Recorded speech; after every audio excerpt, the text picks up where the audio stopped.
Good evening, everybody. I am Dr. Virginia Sin-Oosburg, lead for the Rotary District 7030 Childhood Obesity Prevention Program. Welcome to the webinar, A Happy and Healthy Start for a Lifetime of Wellness and Wellbeing, a joint organization of Rotary District 7030 and the Healthy Caribbean Coalition. Special welcome to our district governor, past district governor Leslie Randami, and our panelists, Professor Margaret Ann St. John, Dr. Larry Kubiak, and Ms. Odette de Miranda. I also recognize the presence of Dr. Tamara Remy, board member for the Healthy Caribbean Coalition. And I also have to recognize, and I'm happy to do so, the presence of cardiologist Dr. Pranoop Umrao Singh from the Generation Healthwise in the Netherlands. It is very exciting to see so many different health and non-health disciplines present at this webinar. Once again, it gives me great pleasure to welcome you all at the start of this webinar. I now invite past District Governor Leslie Randami, who is standing in for District Governor Brian Glasgow, to bring us his opening and welcoming words. I do have to say that DG Brian is traveling and on his way, so he might be joining us very soon. And as soon as he joins us, we will recognize his presence properly. DG Leslie, the Zoom is yours. Thank you, Virginia. And observing the protocol already established, I would say good evening to all. I'm speaking on behalf of District Governor Brian, who, as Virginia explained, is not with us at this time. So I read his message, his prepared message. Today, I'm fulfilling one of my last duties as District Governor 2324 of District 7030. So it is with mixed feelings of gratitude, humbleness, pride, and pleasure that I welcome you all to this very important webinar. At the end of this month, I will join the ranks of my predecessors, with whom I'm proud to say I leave lasting footprints in our society. With the title, A Happy and Healthy Start for a Lifetime of Wellness and Wellbeing, this fourth edition of the Rotary HCC joint webinar brings together two main challenges, global challenges, namely childhood obesity and mental health. It also brings together two initiatives of Rotary, namely the District 70 Childhood Obesity Prevention Program and the Rotary Action Group of Mental Health Initiatives. Data shows that in our region, 1 in every 3 children are overweight and obese, and that Caribbean countries join the ranks of countries with high rates of suicide, the most extreme expression of mental health problems. Given the track records in addressing global public health issues, Rotary District 7030 and Healthy Caribbean Coalition are the organizations par excellence to join the fight against childhood obesity and mental health problems. Partnerships in this fight are key to combine our strength and resources.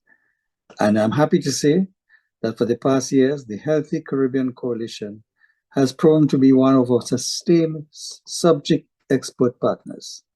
Thank you, HCC.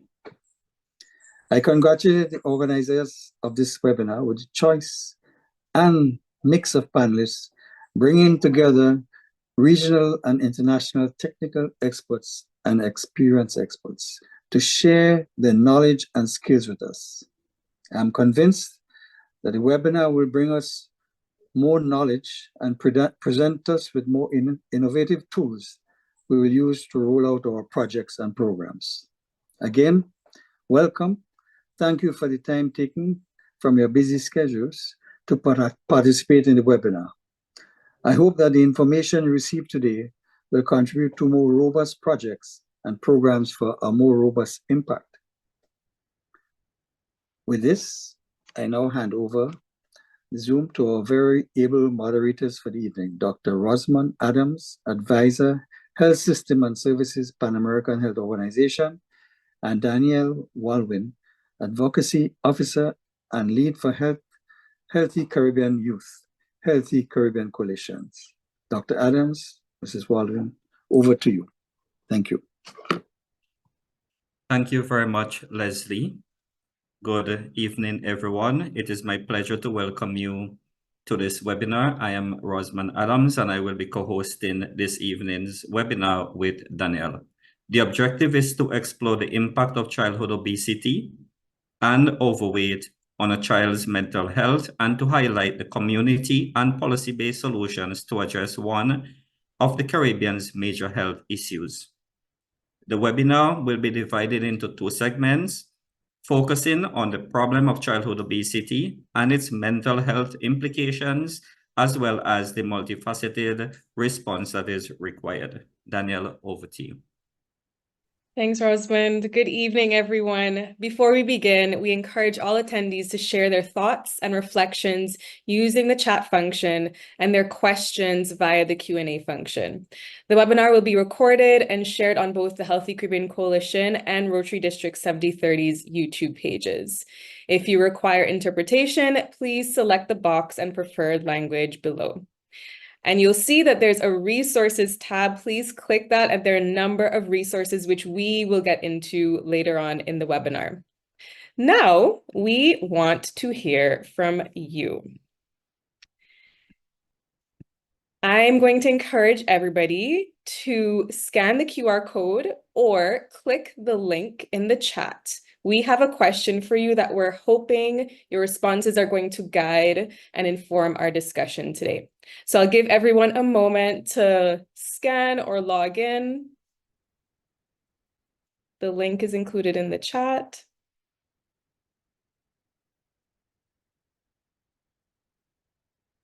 Great, I'm seeing some thumbs up, which means that you are in. Great, okay, excellent. So I think we can begin. So we want to hear from you. What do you think are the major issues affecting a happy and healthy start for our region's children and youth? Feel free to type those in, and hopefully we can get a few responses before we begin.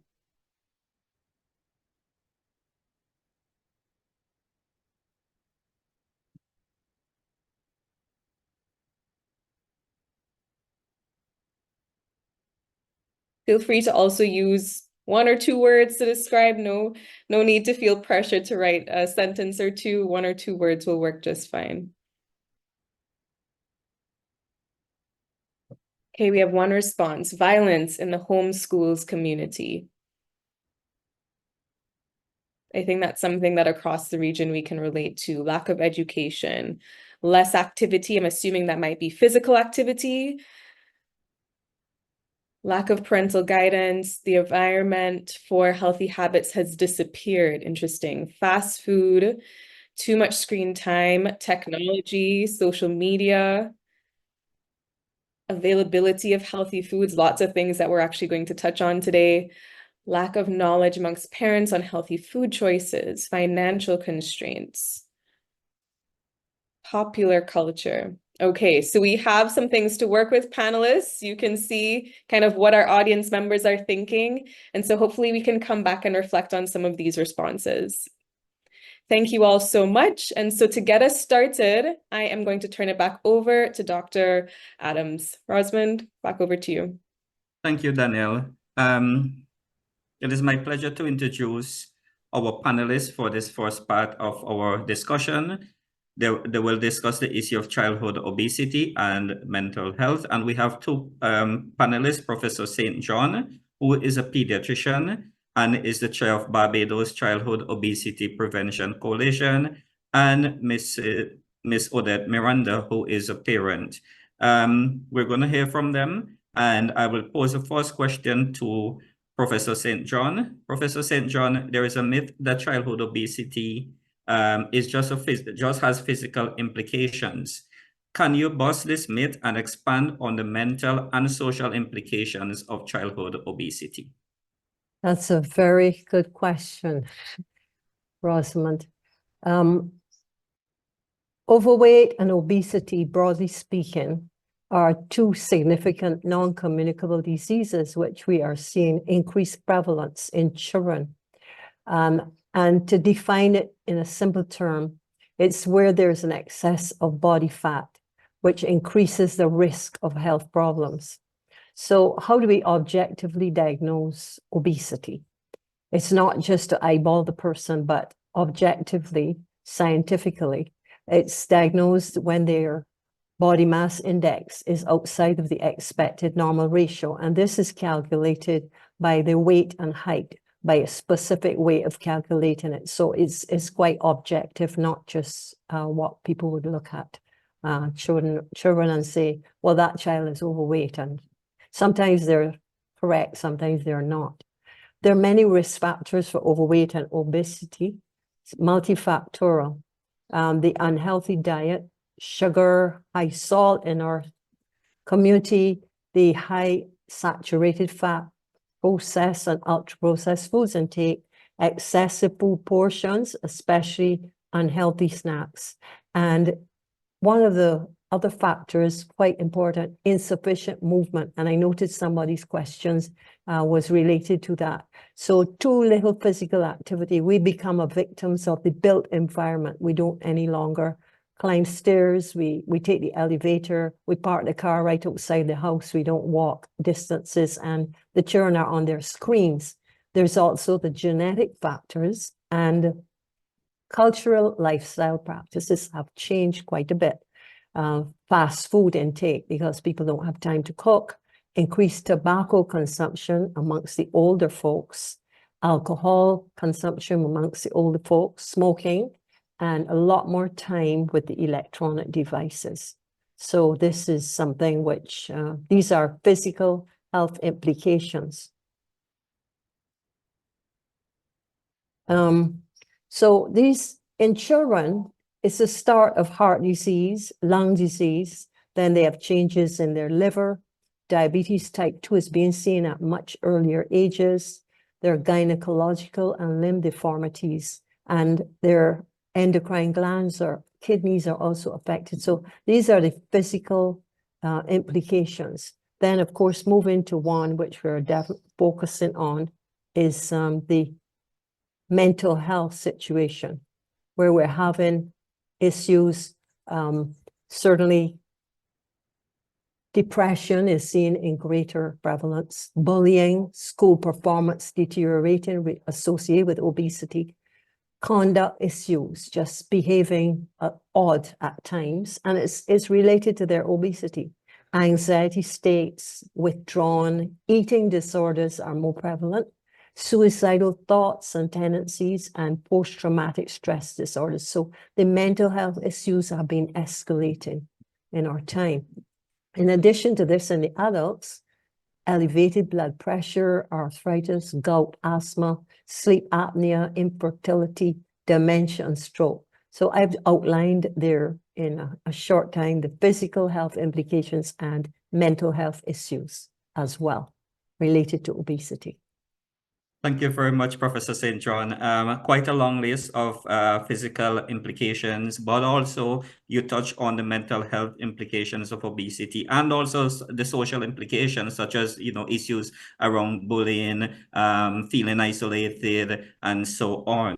Our second panelist is Odette, and Odette is going to present to us, a lived experience. Odette is a mother of a daughter who lived with overweight, and the daughter is now an adult, but she's going to speak to us about her experience and tell us some of the challenges that she did face in terms of, so I guess some of the issues that Professor did mention, physical, social, and mental health implications. So Odette, we understand that your daughter, who is now an adult, but can you share with us a bit about your journey from the point of her diagnosis and the impact that this would have had on not only on your daughter, but also on you and by extension on your family? Hi, good evening, everybody. Thank you for giving me the chance to talk about an issue that is very definitive stress factor in actually our whole family. I am 52 years old and I'm talking about my eldest daughter. She's now 31. And I've been hearing you speak in long lists of questions where obesity comes from.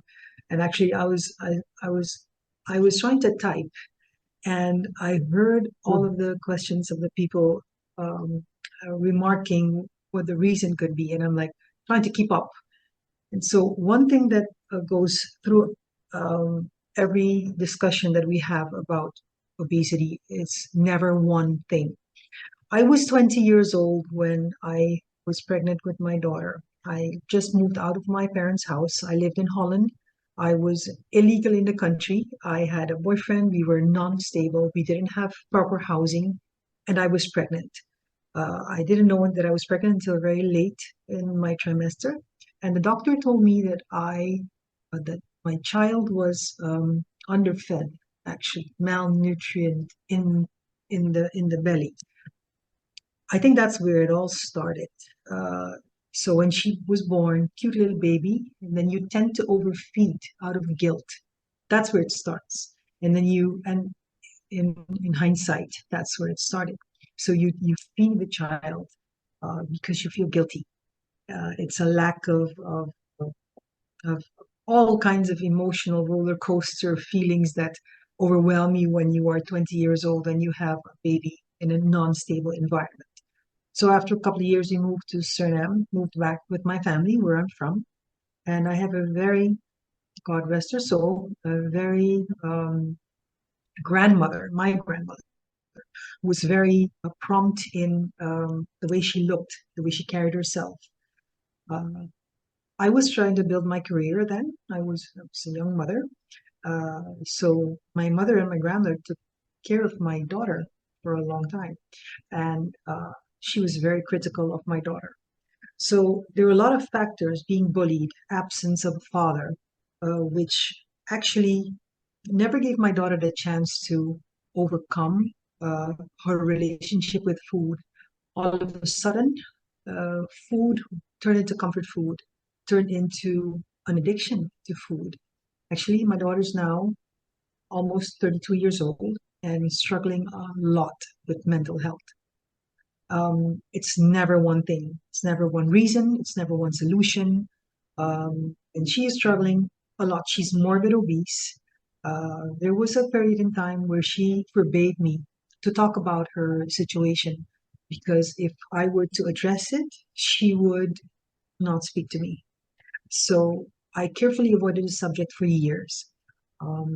As she was growing up, my mother tried bribing her with all kinds of things. I'll get you a new wardrobe. I'll get you this. I'll pay you that, in order for her to get a trigger in her mind to change or to accept change. And I think those situations only made things worse. So we're now at a stage in life where she's a beautiful soul.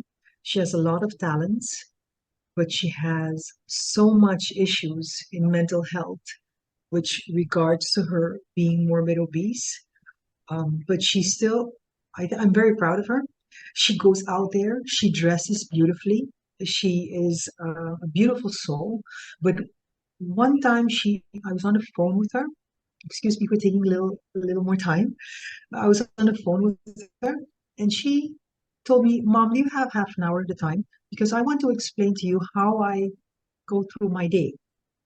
So she says, "Okay." I wake up in the morning and then I'm thinking, "My God, I have to go up in the bathroom and stand and get dressed and bathe. And then I have to go 3 flights of stairs down. And then I'm thinking, okay, so I'm opening the door. Who will I see when I'm outside the door? Will they see me? What will they think? When I'm walking, I constantly look around me and ask myself, who's watching me? Am I holding anybody up because I'm walking slow? Is anybody judging my clothes? Are they looking at me for taking 2 seats in the chair waiting for the bus? So actually, I only then recognized that actually every second of the day she is confronted with the judgment of everybody around her, work, uh, uh, the family, of course, friends. Then she tends to overcompensate. So it's such a complex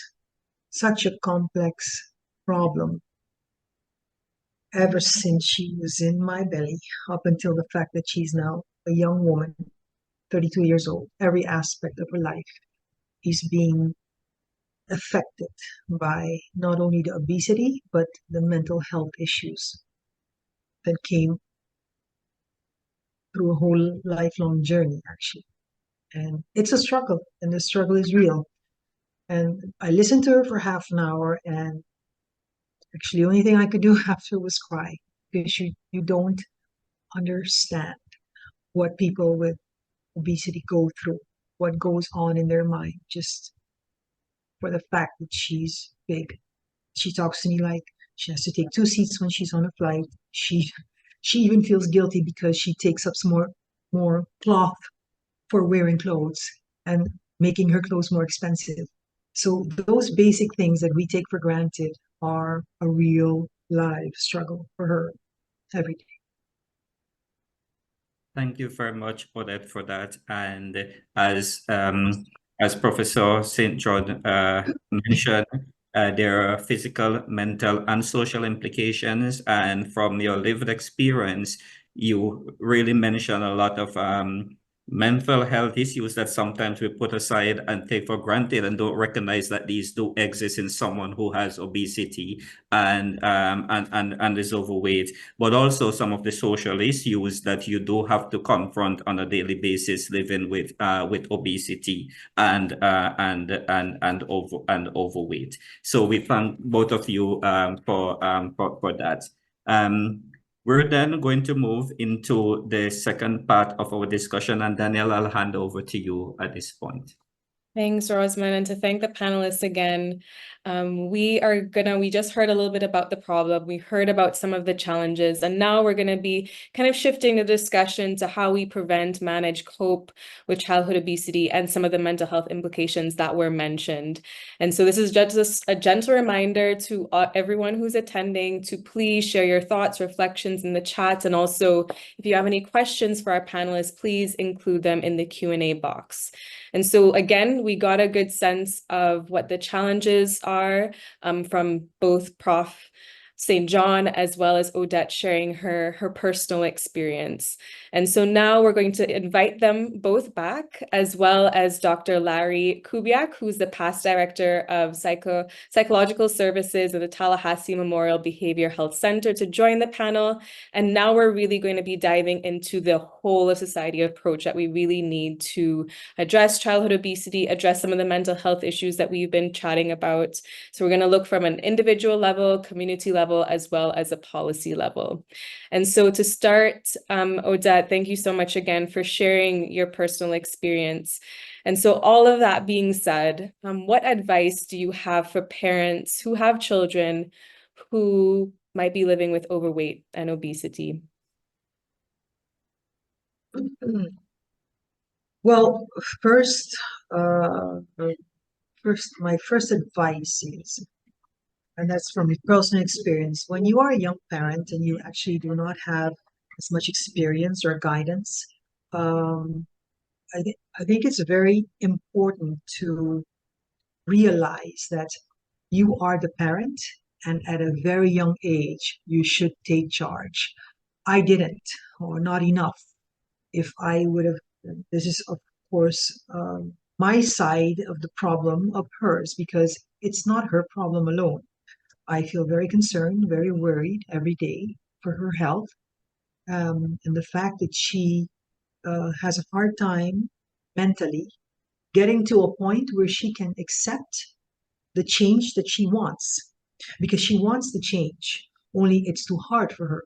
So I would really want to emphasize, when your child is young, because that's the mistake that I made, trying to provide for my family. I was a single mom, and therefore not spending enough time for guidance, working too much in order to want to provide, and therefore also trying to make up with food or sweets, or taking the child to dinner out, eating and stuff like that.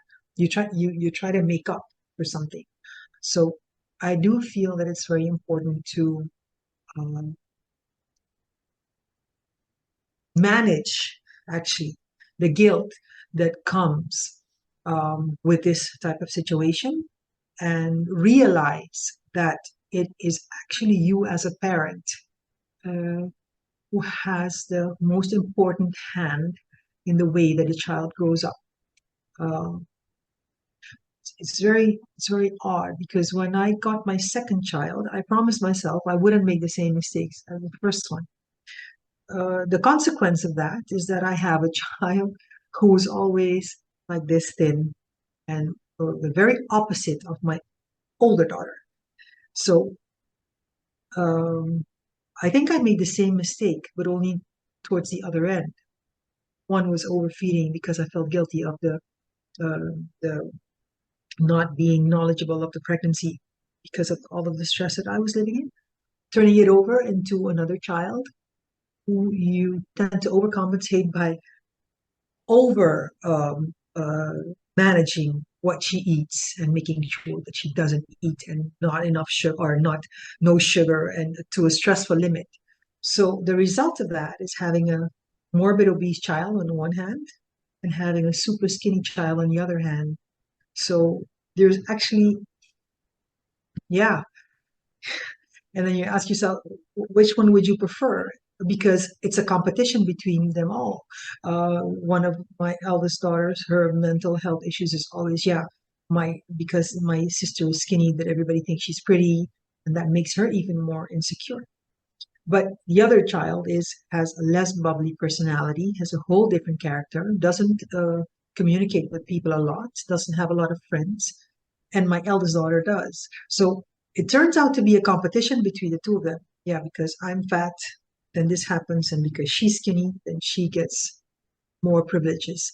So this is a constant competition that actually has an effect on the relationship that they have together with each other, but also it has an effect on both their mental health, because they both have problems, mental health issue problems.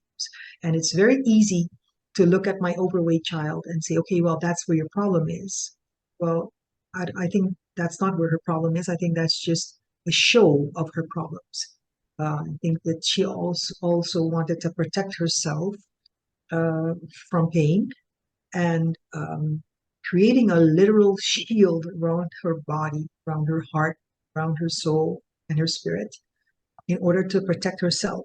So it's not only just the actual kilos, but also the shield that you can hide in, trying to protect yourself from everything that's out there. So the situation is so complex. It's 1 hour webinar. It's not enough. Is not enough. Thank you, Odette. And someone noted in the chat that what you shared is a very powerful testimony. I'm hearing there's a lot of deep-rooted challenges, but that addressing this, all of that you've described, really is a family level intervention.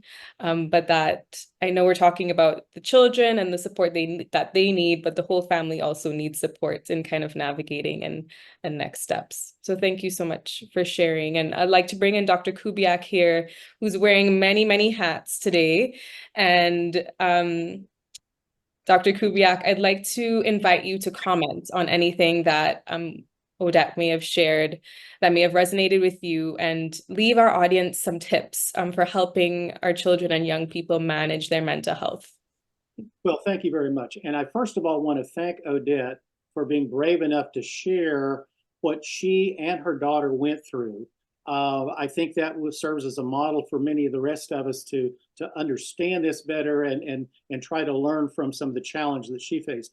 In looking at some of the things that she said, you know, several things stuck out to me. No one thing contributed to the problem. It wasn't just, you know, this, that, or the other thing. It was a combination of things. It's a very multifaceted problem. And sometimes we do eating not just to sustain ourselves, but to deal with our emotions. When we're feeling depressed, when we're feeling anxious, when we're feeling ostracized, bullied, or whatever, we may use emotional eating to help deal with that. And again, Odette talked about the significant mental health issues that contributed. You can't just focus on the weight. You can't just focus on the physical aspects of this. You really have to realize that this is an emotional issue, and that her daughter felt judged and stigmatized by others. And I really took a lot from what she said about it's important. She was a young mother. She didn't really know, but it's important for the parent to take charge.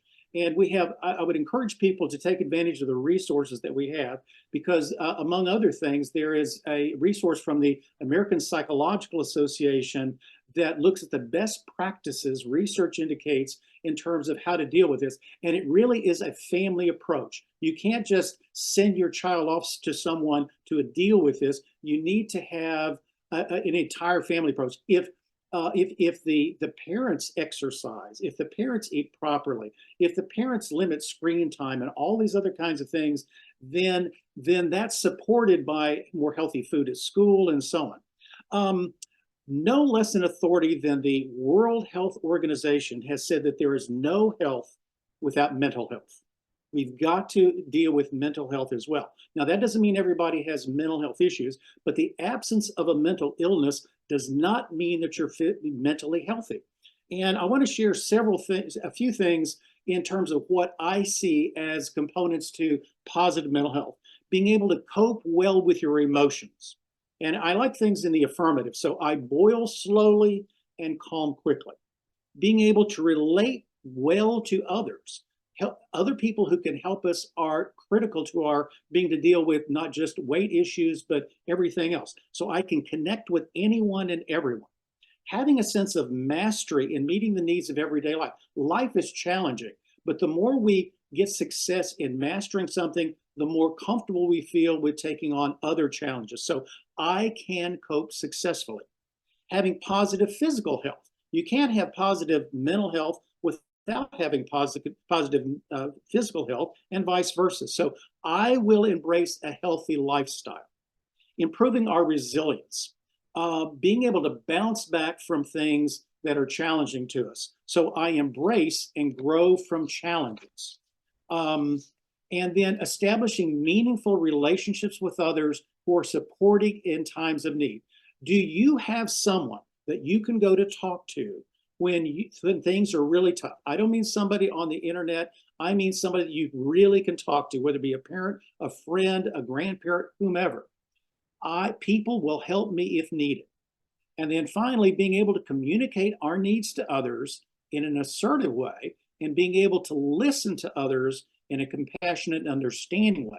I can communicate my needs effectively and hear and appropriately respond when others are in need. So I think those are some components. The more we can help our children incorporate those positive issues in mental health, the better we can help them dealing not just with weight issues, but other issues and challenges that they're going to face in life. Thank you, Dr. Kubiak. And I know I asked you to give those tips related to children and youth, but I'm here writing notes, and I imagine some of our audience members are doing the same, because these are things that we can do today to really help us in taking charge of our mental health. So thank you for sharing those. And as I mentioned, Dr. Kubiak, you're wearing multiple hats. So you are also the officer in the Rotary Action Group on Mental Health Initiatives. And the mission of this group is really to break stigma, raise awareness, and increase capacity for treatment and prevention. The Rotary Action Group on Mental Health Initiatives, if I pronounce that correctly, provides assistance and support to Rotary clubs, districts, and multi-districts in planning and implementing large-scale community development projects that will improve mental health services in their respective communities.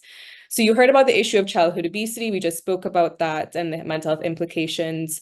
How can RAG contribute to the solution? What can be done to support the development of projects, programs, and toolkits to prevent, manage, and cope with the mental health repercussions of the issue of childhood obesity? Well, our action group is probably the one that's growing the fastest right now. And a big part of that is the fact that our international president, Gordon McNally, is probably the most mentally health-oriented international president I've ever seen. Unfortunately, he came by that very honestly because his own brother committed suicide completely unexpectedly several years ago. So at his international assembly, he identified those three major components that he is promoted around the world. And if you go to our website and in the resources, you'll see a link to our website. You'll see some other resources that we've talked about. And if you go there, you'll see that we have each of those three initiatives outlined there, and you can just click on that and you can find things going on that you can model after. Now, one of the things that we found as a resource is developing toolkits, things that anybody can use to specifically deal with different challenges. And actually, I developed one on specifically for Rotary Youth Leadership Award on building resilience. I mean, I did a quiz with our RILA students, and many of them, probably 2/3 of them, had areas where they needed to improve their resilience. And so we spent a good part of the weekend talking about ways to improve resilience. And resilience, we always talk about bouncing back from something, but it's really bouncing forward, because once you've experienced a challenge, you're not the same person you were. You are a different person. And so it's bouncing forward, not just bouncing back. And so we have projects around the world. There's a project in India that has been replicated in Africa as well on preventing depression and helping young females deal with depression, identifying it, learning ways of coping with it, learning ways to survive it, and so on. Because we know that not everybody who's depressed, but severe depression can lead to suicide. And we know that people who are obese and so on, they're more stigmatized. They have low self-esteem. They're bullied quite often and so on. So we have toolkits there that have been tried all around the world. And we have chapters. In fact, I have to do a shout out to 7030, because you will be one of our newest chapters. We have over 30 around the world, and you will be one of our new ones. And so Rotary clubs can work even closer with us to implement those and help us to expand those to even greater areas around the world. So we're a tremendous resource. We vet the materials from agency. There's so much stuff out there, and you need to be able to go to some place where you can get reliable, trustworthy information. And if you go to our website, you can get that. So we encourage you to do so. Excellent. Thank you, Larry, and kudos to you and your broader team. I think also starting off with the fact that you had a leader who had a great vision, and we have had quite a few leaders like that in the Caribbean. And thank you for the resources that you provide. Again, to everyone, check out the resources tab for some of those that Larry would have mentioned. And so on that same point of resources, Larry, I'm really, really pleased to share that the Caribbean now has a mental health hub of resources for young people. And this is due to the fantastic work and vision of UNICEF Eastern Caribbean in collaboration with USAID. Let's Unpack It, which is a youth-led, youth-focused mental health organization based in Barbados, but they have reach across the region. They would have developed a number of resources, including a youth workbook, games, all again informed by young people for young people from right in the Caribbean. And the Healthy Caribbean Coalition was thrilled to have contributed to the development of directories of mental health and psychosocial support services in 12 countries. So I I'm going to share the link in the chat for access to the Young Caribbean Minds website. And now I'm going to ask that we share a video from David from Let's Unpack It, who's going to be telling us a little bit more about Young Caribbean Minds.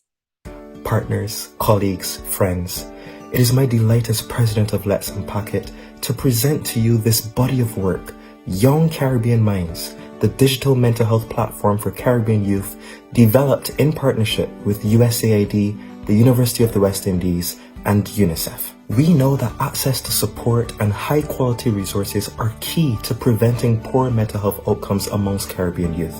And so I'm so thrilled that we're able to launch today resources that can help Caribbean youth where they're at and help them to prioritize their own mental health and well-being.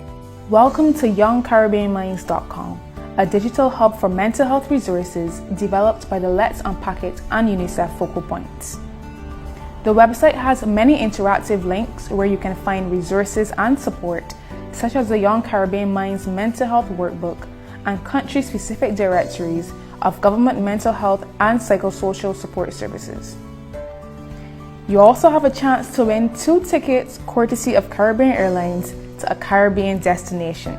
So be sure to follow the instructions and you could be the lucky winner. Let's show you one element of the website created by the Let's Unpack It and UNICEF focal points. On the homepage, scroll until you see View Workbook. There, you can view the amazing and knowledge-packed workbook created just for you by the LUI and UNICEF focal points. Inside, you will see those lovely authors, as well as an amazing welcome message and your own boarding pass. Don't know where to go? Have no fear, as we have your itinerary all planned out. From a snippet of our 17 beautiful Caribbean islands to mental health tips at the top of each page, we've got the resource just for you. But wait, there's more. After every country page, we have an activity to help you along your mental wellness journey, and a little extra something with each QR code that you scan. When you've completed the workbook, be sure to complete your arrival form at the end for a chance to win a very special gift. Now, you have to promise me one more thing. Don't keep it to yourself. Be sure to share it with all your friends and family. You can find it at www.youngcaribbeanminds.com. For the youth, by the youth. We got you covered. Is perhaps share that video with the audience members, but thank you, Doral, for posting the link in the chat. So again, there are workbooks, games, and directories of government mental health and psychosocial support services. And again, these resources are youth-informed, youth-driven, so encouraging you to share with all of those within your network. And so, Prof, I'm gonna turn it over to you. So we've spoken a little bit about Odette would have given us some advice from a parent perspective. Larry would have given us some advice from that clinical perspective and some tips that we can apply even today.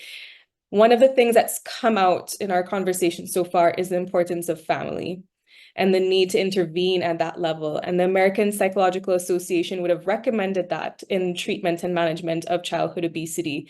So I wonder, Prof, if you can tell us about a very special program that you are involved in, the Heart and Stroke Foundation Youth Gym, and how that program utilizes the family approach. Oh, Prof, you are muted. Sorry about that. No problem. Thank you. Larry's presentation was extremely interesting. In keeping with the World Health Organization, what is health? A state of physical, mental, and social well-being. So we tend to focus on the physical and we don't look at the other sections, which is very important. And I'm going to give a little bit of information about the Youth Gym. The Youth Gym was founded some 10 years ago by a CEO at the Heart and Stroke Foundation of Barbados and myself. And the need came out because I, being a consultant at the Queen Elizabeth Hospital, our main and only hospital, as we would say, found a need for further development of students who are overweight and obese to be able to have some results and improvement in their health status. So what would happen would be they would be referred to the clinic and you would counsel them, and then that's about it. Refer to nutritionists, but holistic and family education, very important.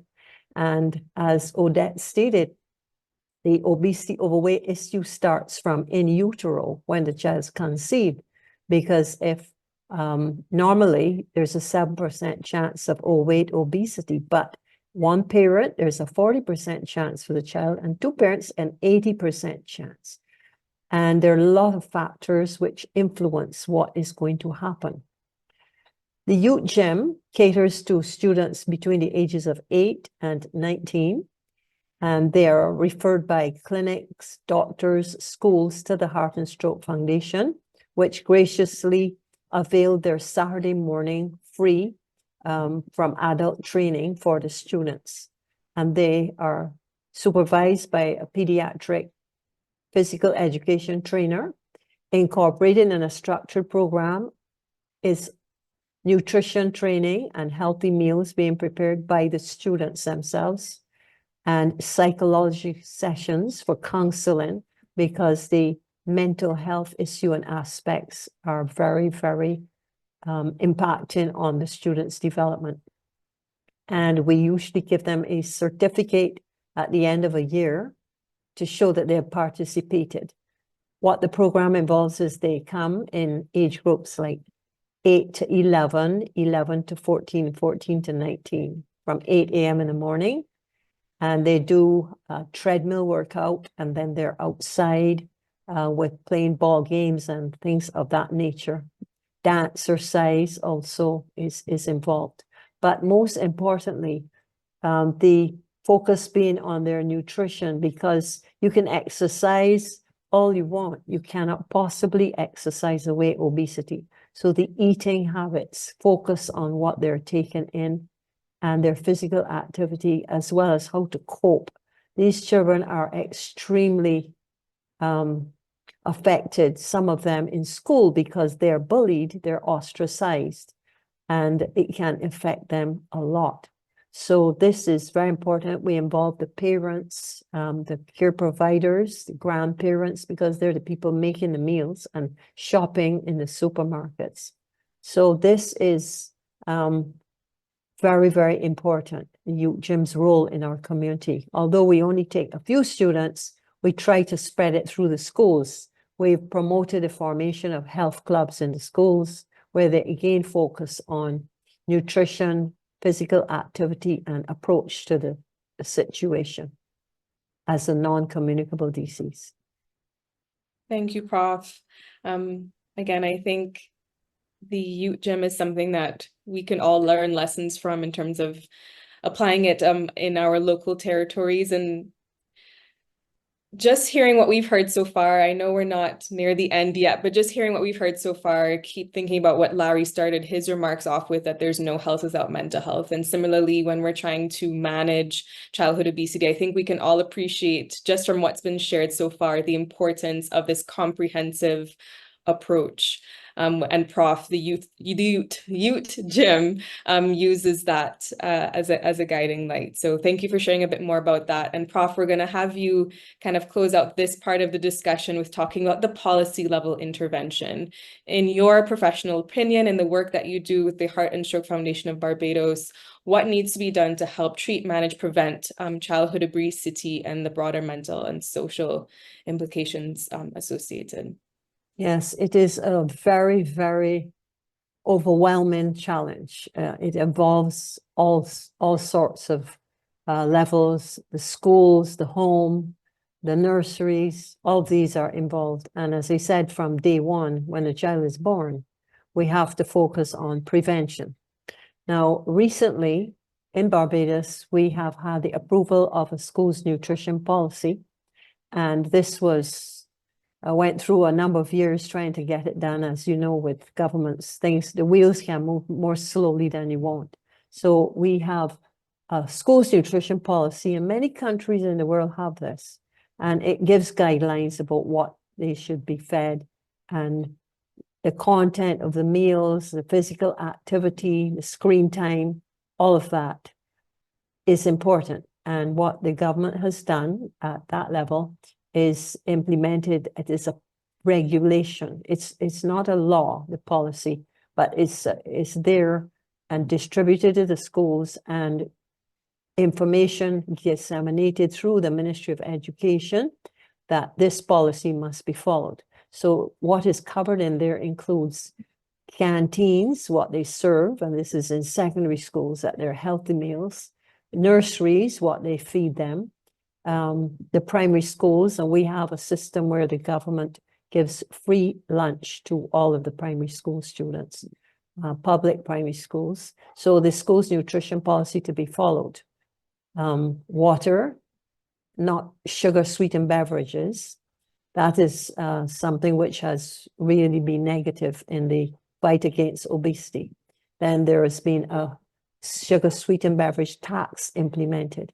So what we need from the approach is both private and public sector participation. The government can implement these policies, but we need cooperation.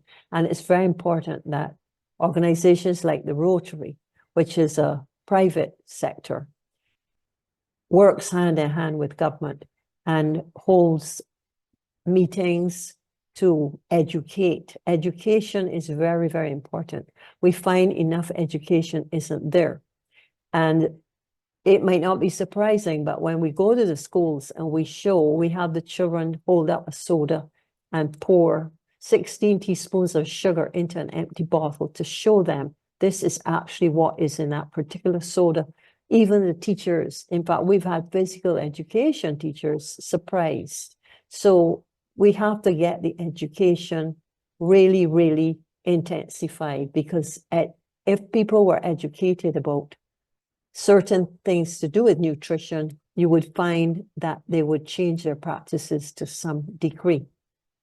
So we need also private sector partnerships with sustained workplace health checks, family life and health education to be intensified, workshops and programs like this sort of webinar where people can freely log on and get information free of charge, and hours that suits them after hours. During the workday, people cannot really log on to seminars like this.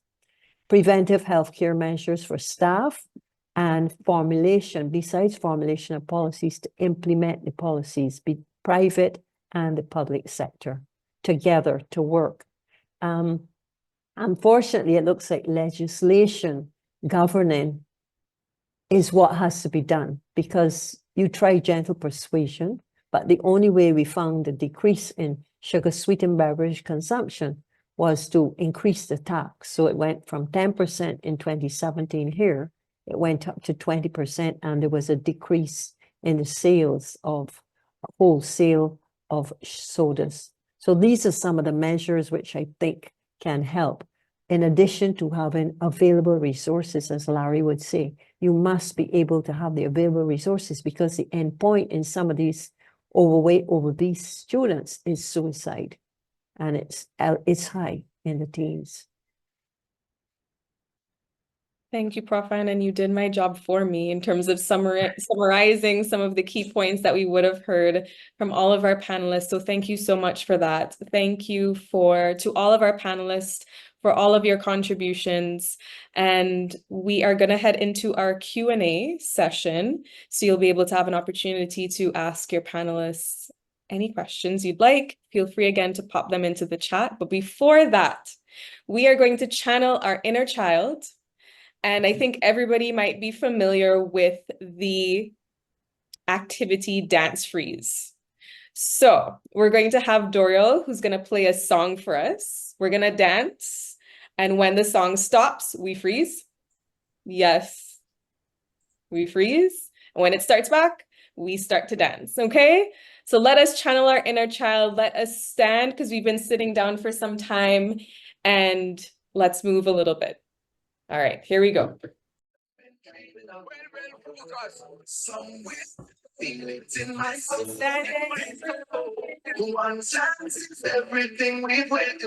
it. It's our time, so let me take it on. Up. Freeze. Very good. Here we go. Keep going.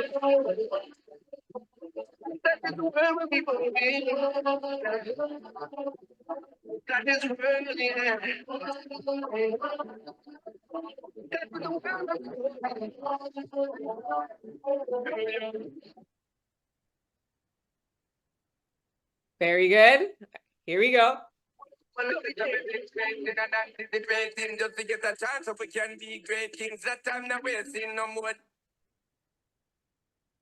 Okay, not bad, Odette. Here we go one more time.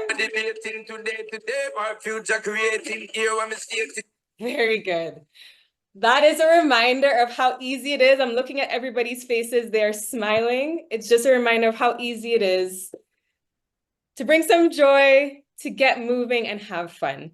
Okay, thank you for participating, everyone. I'm handing it back over to Rosman for our Q&A. Thank you very much, Danielle. And as we move into the Q&A session, let me remind participants to put your question in the Q&A box, and we will pose the questions to our panelists. We do have a question in the Q&A chat, but before I go into that question, there was something that was posted earlier, making reference to bottle feeding, as I think Prof was speaking about, not Prof, as Odette was speaking about overcompensating and so forth. I'm going to pose this question to Prof in terms of what do you think, or what are the thoughts around bottle feeding and the impact that this has on childhood obesity? Well, theoretically, breastfed babies do not tend to get obese as compared to bottle feeding.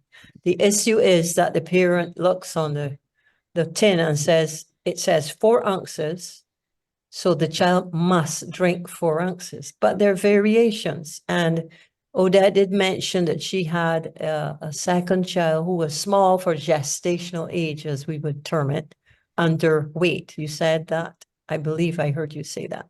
So when a child is born underweight, it means they're not getting the nutrition across the placenta from the mother to the baby, and they're small and their cells have been damaged. So no matter how much you feed them, you're then trying to double up their cells without knowing it. And we have the culture that if a baby is rosy and their cheeks are puffy, they're healthy. And that pervades many cultures. And so the grannies especially play a significant role. They say the child is too skinny, but that child may be the one who is of normal weight for height. And the one who is overweight is the one that they think is healthy. So there's so many factors, but bottle feeding itself does not play a more significant role to cause obesity. It is force feeding the children, subconsciously force feeding them. Thank you very much, Prof, for that. Odette, I want to ask you, and I know Prof did mention that you cannot exercise off obesity, and I also think that you cannot starve off obesity. I know that it's a challenge. I know that tackling obesity is very difficult, and you've said it in your testimony. Can you give us some tips in terms of your lived experience? What do you recommend as a model for others out there who are going through a similar situation in terms of tackling the issue of childhood obesity? Oh, I think it was mentioned earlier, and I think that giving a good example is the best way to go at it. Like I didn't do that enough. I was working. I was very much into my career. I think that if I would have taken the time or directed my life in a different way and get into more physical activity myself, I think I would have been able to give her or both my daughters a better example. And like you said, I totally agree. You cannot exercise the weight off, but it tends to make your mind shift. get your eyes out of the computer, get out there, socialize, to speak to different people, get to know, the world outside, to give you more confidence as a person. And that will hopefully, I think, guide your mind away from feeling insecure or feeling judged. Then if you meet other people, if you get to speak to other people, you know that everybody has their challenges, and theirs may lie in a whole different region of the emotional realm, but everybody has their baggage. So I think the golden rule, it's never one thing. There's never one cause for becoming obese, and there's never one solution. So at a certain point in time, my daughter, she grew up, she moved out of the house, and then you are an adult and you have to take your own decisions. And even when she was out on her own and able to make her own decisions, she couldn't get herself over the point of tackling the problem. 2 years ago, she started on a diet, and she lost 25 kilos in 2 months, 2 to 3 months, due to adjusting her food. That was such a milestone for her. And what happened then is that COVID hit. So she didn't have to go out of the house into socializing with people or with her friends. So she was stuck in the house. So the 25 kilos were added like this again. It's unbelievable. So that shows that the combination between eating, physical activity, getting engaged with people, combined with what your mental health does, they're stuck together like glue. It's, you can't separate it, because if there is obesity, there's always mental health, always. And when there's mental health, there's maybe not always obesity, but the chance is greater because of what we talked about earlier: comfort food, getting your shelter out of eating, or companion eating, for company to feel comforted, get to food quicker than you would get to doing some activity. Because, as I said before, all of a sudden it becomes a habit, and then it becomes like a drug, like an addiction, because the relationship with food changes. As we said, first it's nutritional, and then it's comforting, and then all of a sudden it turns into the monster, actually, because it's very easy to point at food as being the reason for you being obese. But as I said, it's never one thing. And I think that's the golden rule. There's not just one aspect. It's a holistic approach. It is the family.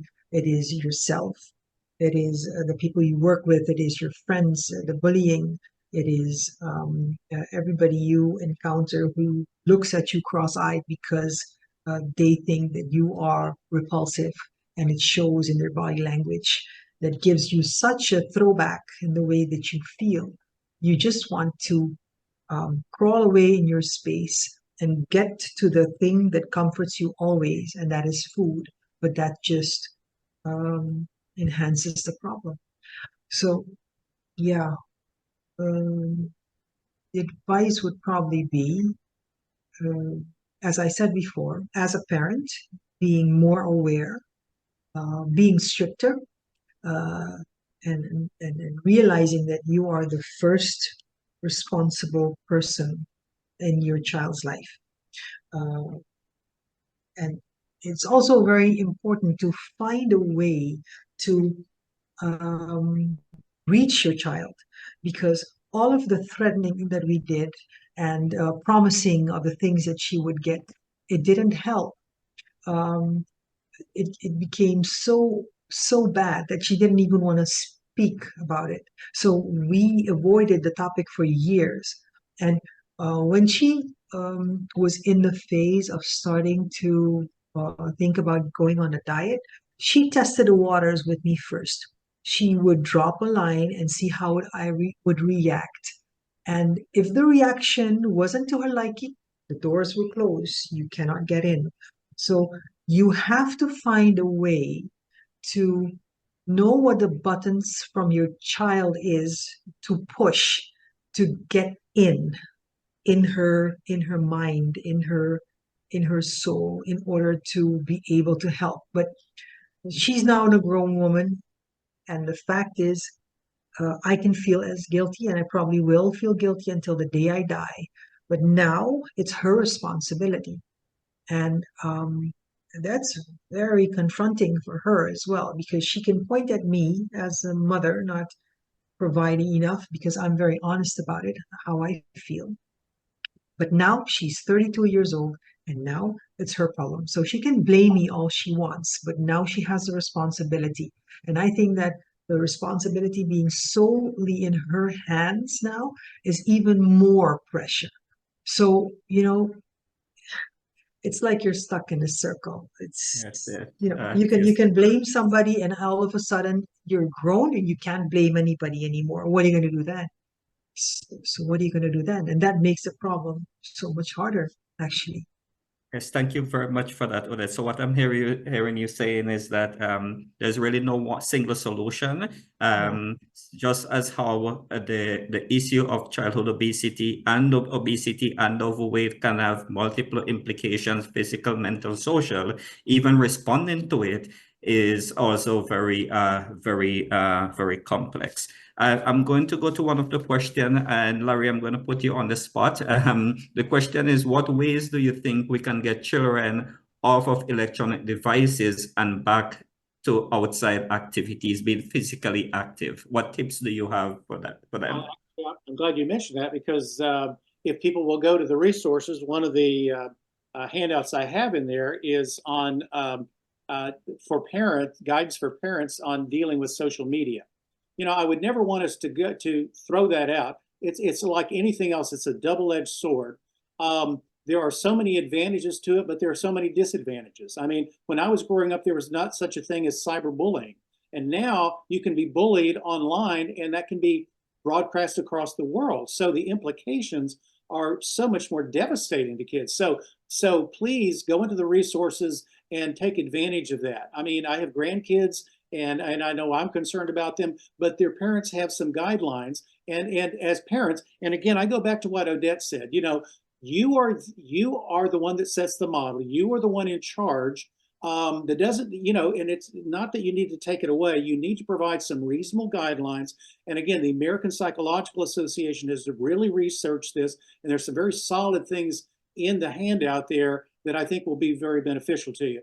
And take advantage of those guidelines and institute those, and be a good consumer of social media yourself. I mean, again, you are the first and most important model for your kids. So model appropriate social media activity and provide guidelines for them in terms of how to incorporate that in their own lives. Yes, thank you, Larry, for this. Daniel, I think that you want to come in also on this.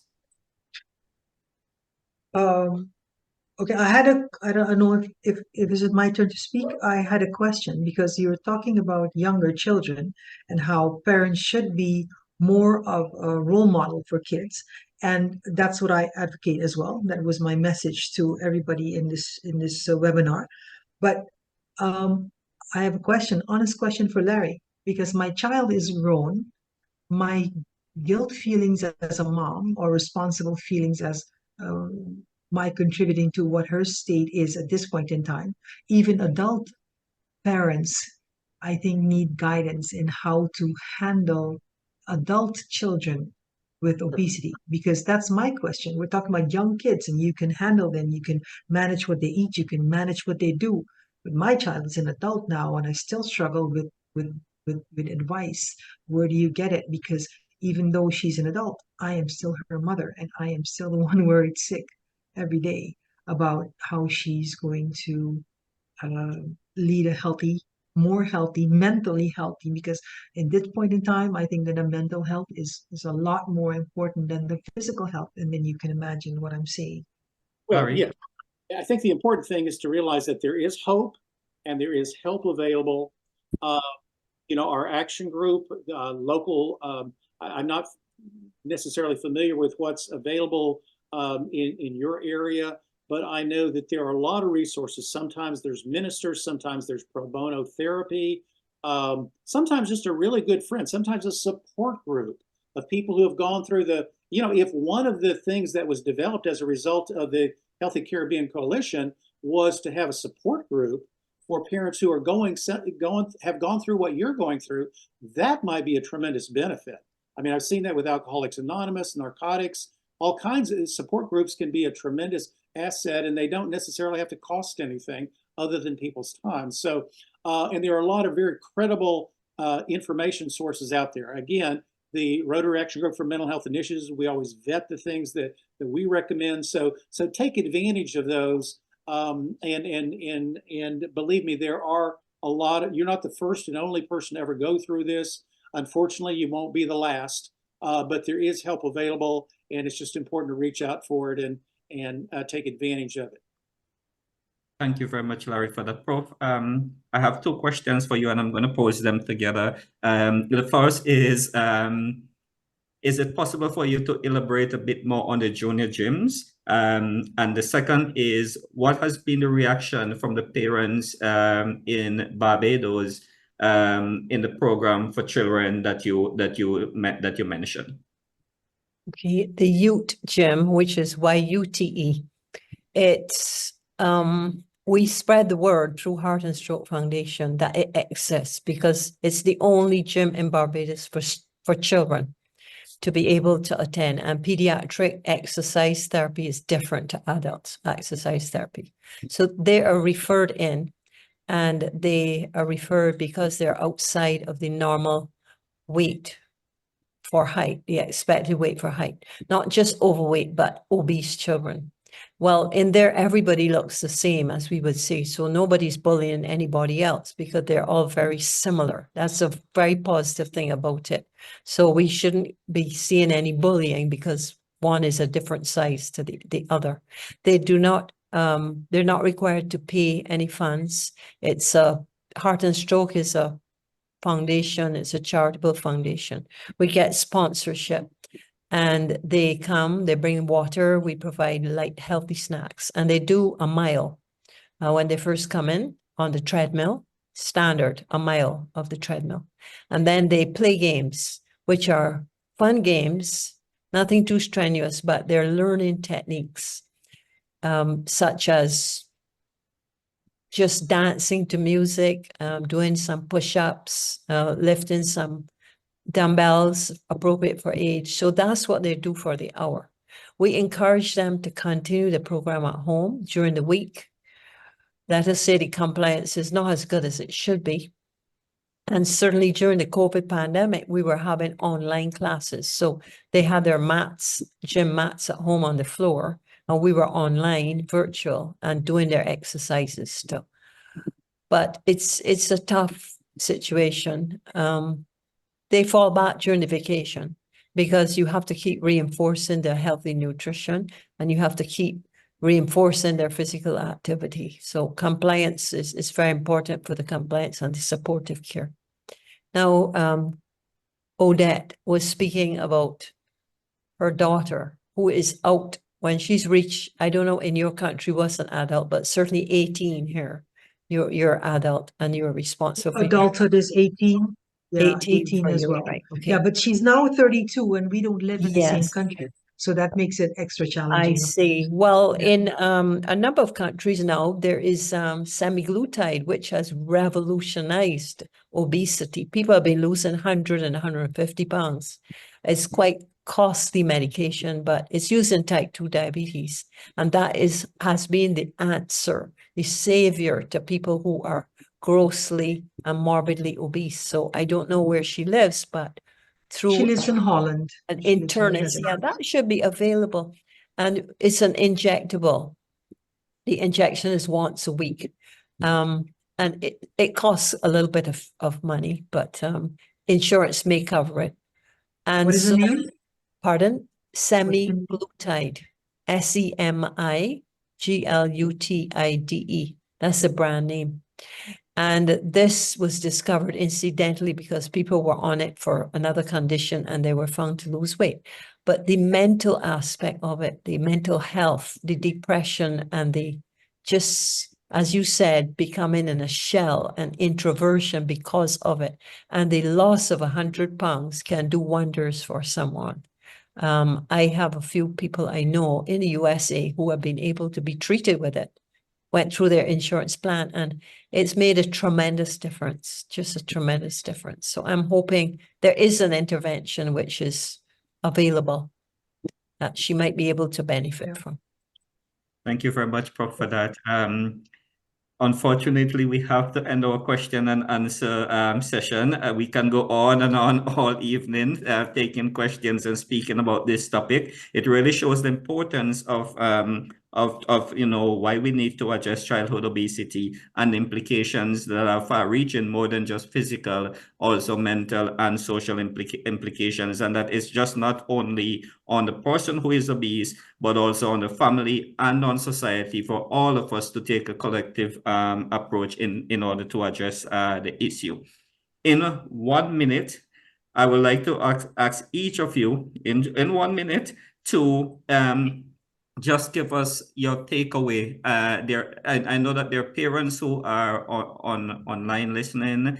There are probably persons who are suffering from obesity. What key message will you give to the participants online in terms of addressing the mental health component, the social issues, implications of childhood obesity, or what advice do you want to give in terms of a takeaway message this evening? And Prof, I'll start with you.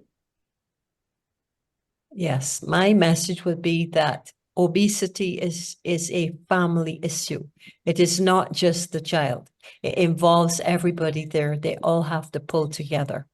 It mainly involves changing lifestyle practices. And this is the physical health, the mental health, and the social health. And certainly there are a lot of things involved, multifactorial. But if all of these are addressed and it is addressed as a family, then we are likely to make some ground. Because if it's only the mother trying to deal with obesity, or the father and the grandparents who live in the house, and they provide the income and they do the meal preparation, especially the grandmother, we are not going to progress with the situation. But as Larry pointed out, make use of mental health support systems which are in place and the various tools which are in place. And that should also help to go a long way. Thank you very much, Prof. Larry, over to you in 1 minute. It would be hard to improve on that. I certainly agree with everything. Again, there is no health without mental health. If you have a diagnosable, a severe mental health issue, don't be afraid to seek help, whether it be from a psychiatrist, psychologist, a mental health professional. Don't be afraid to do that. But most people don't have diagnosable mental health issues. And I have never heard anybody complain, oh, I'm too mentally healthy. I coped with that situation too well. It was too easy for me. Our mental health can always get better. And if you look at the handout I had on positive mental health, focus on these things about how you can relate to people, how you can better communicate your needs, how you can be a better listener. I always like to say God gave us 2 ears and 1 mouth because we're supposed to listen twice as much as we talk. Most of us do just the opposite. So be a good listener, be a good friend, be there for when people need you. And if you have positive mental health, you are less likely to be severely depressed, anxious, suicidal, and have issues with weight as well. So be as mentally healthy as you possibly can. Thank you, Larry, for that. And Odette, your takeaway message? Okay, there are 4 words that I wrote down, which I think that are essential. Because we are all a part of community, of the society, and we are all looking at people and making a face or body languaging. Be aware of the struggles that people are going through, because I do think that the mental health situation is a lot worse than the physical health. So refrain from judging anybody. In this case, we're talking about obesity, but I'm talking also about refrain from judging, because you have no idea what the impacts of your words or your look or your actions are on anybody. Lead by example, I think, would be one of the most important things. Strengthen coping mechanisms, because I do think that it's essential and key into teaching your children how to handle anything in life. Life is not a picnic, so you better teach them how to cope with everything, the good and the bad. And I think that one of the most important things is embrace. Let them all know that, we're human beings. We need warm hugs. I'm not Olaf, but we need warm hugs. And embrace, keep showing love, keep accepting, and don't be harsh, because words hurt. They really do. So I think that those 4 words are what I would like to give everybody as a takeaway. Stop from judging, lead by example, teach the coping mechanisms, and embrace and love. Great, thank you very much. And in terms of wrapping up what I've heard from all of you, is really simply put, we have to do this together, no matter in what position you're in, as a parent, as a policymaker, as a physician, as an advocate. We have to do this together, and we cannot do it in isolation. All of us have to work together to address the issue of overweight and childhood obesity, because we've seen it this evening that is more than just the physical implications. There are mental health and social implications, and the person who is experiencing childhood obesity do go through a lot. And sometimes we think that it's very easy to address it. We may say, oh, they need to go and exercise. As Prof say, you can't exercise of obesity. Or we said, they need to stop eating a lot and starve. But it's not that simple. Addressing it can be difficult, as Odette mentioned. It can be complex, and it can last for years. So let us all, have some understanding and work together to address the issue of overweight and childhood obesity. So I thank all of you as panelists for your takeaway message. And now I'll pass over to representative of HCC, Dr. Tamara, to bring some closing remarks. Over to you. Healthy and happy probably mean 2 completely different things to our kids. And so it is really up to us here, the parents, the adults, the caregivers, the care providers, to create the correct environment where those words are actually synonymous, at least until our kids understand and can make the healthy, happy choices. Likewise, the link between health and happiness and wellness and well-being needs to be taught and the examples set. The discussions here tonight have looked at ways to ensure this. And so, as the curtains come down on this webinar, I hope it signals just the beginning of a partnership that opens the doors to implementing all the actions and policies that are necessary and vital to ensure a healthy population in the next 10 to 20 years. Childhood overweight and obesity are the new epidemics on our horizon here in the Caribbean. We have been vigorously trying to combat obesity and NCDs in our adults, and without immediate intervention, the future of our children, who will soon be our adults, and the health of our countries looks more gloomy. We have a duty to protect our children. They too have rights. Our school nutrition policies, our childhood obesity prevention campaigns are essential to providing these rights. Often we probably forget the holistic approach to our own health, that is body, mind, and soul. And so it is really timely that 2 regional giants in advocacy have chosen to include and focus on the impacts of obesity on mental health and wellness of our children, and put our best minds together to forge a way forward.